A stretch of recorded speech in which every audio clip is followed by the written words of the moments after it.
Okay, so, we love to go deep on really interesting stories. Yeah. And you brought us a pretty fascinating one today. I did. This audio recording Yeah. that sets up like this scenario Uh-huh. where, this foreign executive wants to get a better understanding of the Chinese market. Okay. And so he has this like test Yeah. for all of the sales representatives that he's interviewing. And it's basically how to sell combs to monks in China. Yeah, that's an interesting thought experiment. And it's like, well, A little brain teaser. how would you do that? Yeah. How would you even approach that? How do you sell a product for hair Right. to a group of people who don't have any hair? Exactly. It's a really interesting setup. Yeah. You've got this executive, and they're trying to expand into China. Yeah. They're only given 10 days to make this happen. Right.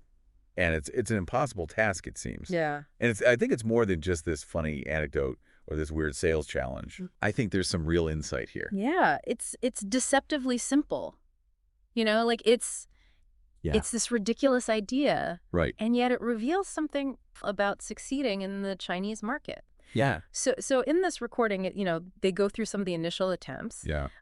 One of the sales representatives that they're interviewing just goes to the temples and like wanders around. Yeah, just like And he manages to sell a single comb. he found one guy scratching his head. Yeah. Like I guess he had a little bit of hair left. Yeah, so he get those last few. I guess even monks have an itch every now and then, right? He's like, But it's like that basic approach. I mean, Yeah. it yielded very little results. limited success for sure. Right. Yeah. But it's kind of the first thing you think of, right? Yeah, I think that's the instinctive thing. They might go knock on the door and be like, "Hey, do you need a comb?" Just try to sell it straight. Yeah. Yeah.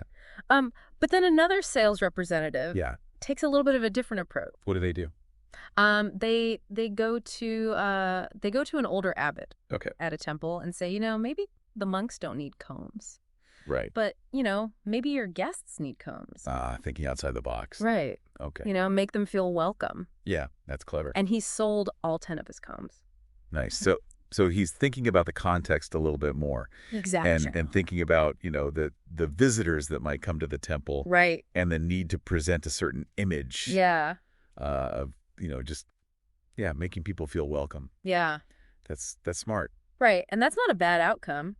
No, that's not bad at all. Yeah. Much better than the first guy. Yeah. 10 times better. Exactly. Yeah. But then another sales representative thinks even bigger. Oh, okay. Even bigger than hospitality. Yeah. He says, well, Yeah. what if the temples, imprinted their name on these combs Yeah. and sold them as souvenirs? Okay, so now he's tapping into the tourist market. Exactly. So he's like, there's a secondary market here. I like it. And this one really takes off, and he ends up selling 1,000 combs. 1,000. That's pretty good. Right. So it's interesting, these different approaches. Yeah. You've got, this really basic one, the slightly more clever one. Yeah. And then this one that's really kind of, leveraging marketing and a whole nother sector of the economy. Yeah. So they're all showing these different levels of market awareness. Exactly. But the story doesn't end there. No, it does not. You mentioned there was a bit of a twist. Yeah. This is where things get crazy. Okay. A latecomer shows up to the interview Okay. and secures an order for 50,000 combs. 50,000. 50,000 combs. That's a huge jump. Right. And this is where the recording is, Yeah. this is the winner. Right. Like, forget all the other, this guy figured it out. Like what Yeah. what kind of sales pitch could you possibly give to get that many combs Right.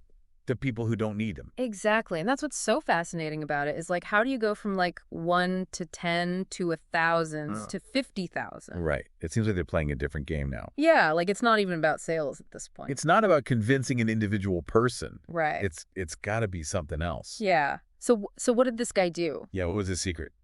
Well, what he did was actually completely bypass the monks altogether. He didn't even talk to the monks. He didn't even talk to them. He went straight to the Religious Affairs Bureau and the Tourism Bureau. Okay, so he's completely shifting his focus. Yeah. He's not thinking about the market. Right. He's thinking about the what they call it, the Guanchang. Yeah, the Granchang. Right, the officialdom, the bureaucracy. Yeah, so instead of like, going like bottom up, Uh-huh. he went top down. Top down influencing the system itself. Yeah, and it turns out like, his dad was friends with the director of the Religious Affairs Bureau. Oh, okay, so he had some connections. He had connections. So this is the Guangxi we hear about. My Guangxi. It's not what you know, it's who you know. Right. And in this case, knowing the right people Yeah. seems to have been very effective. Right. And he also, had a connection with the head of the tourism bureau. So he's got multiple... They were from the same hometown or something. So he's well connected. Yeah. Very well connected. And so what he was able to do was to get official documents sent to all the temples Oh, wow. that mandated that they buy combs. So it wasn't even a sale? Yeah, it was It was an order. it was like a requirement. A mandate? Yeah. Wow. And it even said, that if they didn't buy combs, that their bonuses would be suspended. Wow. They could even get demoted. So there were consequences for not complying. Yeah, so it wasn't like, hey, monks, you want to buy some combs? Right. It wasn't a suggestion. Yeah. It was, you will buy these combs. Yeah. Yeah. Okay, so this is a complete overturning of the initial problem. Right. It's not about consumer demand anymore. The temples are buying the combs because they're told to. Exactly. Not because they need them or want them. Yeah.